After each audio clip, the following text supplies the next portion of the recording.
মা কুলের আচার করছে।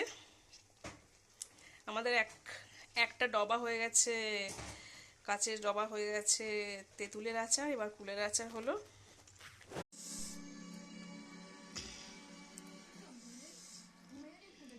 খোকা ইলিশ,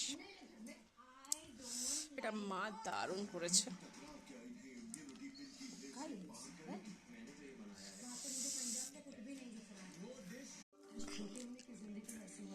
ভাইয়ের বউ ডিম পেয়েছিল আঙ্গনবাড়ি থেকে, যেহেতু ওর মেয়ে হয়েছে তাই আমাদের এখানে প্রচুর কিছু দেয়, আমি আপনাদের দেখিয়েছিলাম।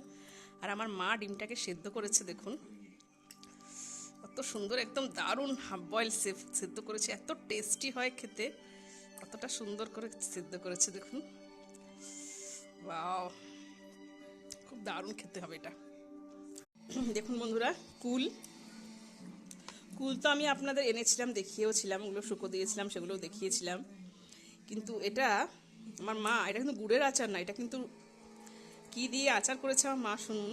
আমার মা একজন মহিয়সী মহিলা, সে কিচ্ছু ফেলেন না, তাই আমাদের খুব অসুবিধার সময়ও আমরা কোনোদিনও না খেয়ে থাকিনি, কারণ ভগবান লক্ষ্মী আমাদের ওপর সহায়।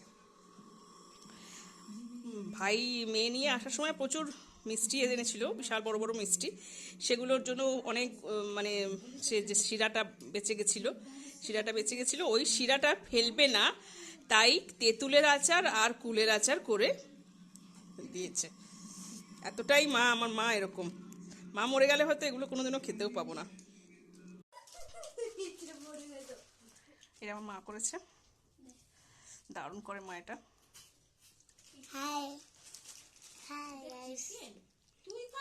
দেখুন বন্ধুরা, এটা হচ্ছে বিটের লুচি। হ্যাঁ করছি।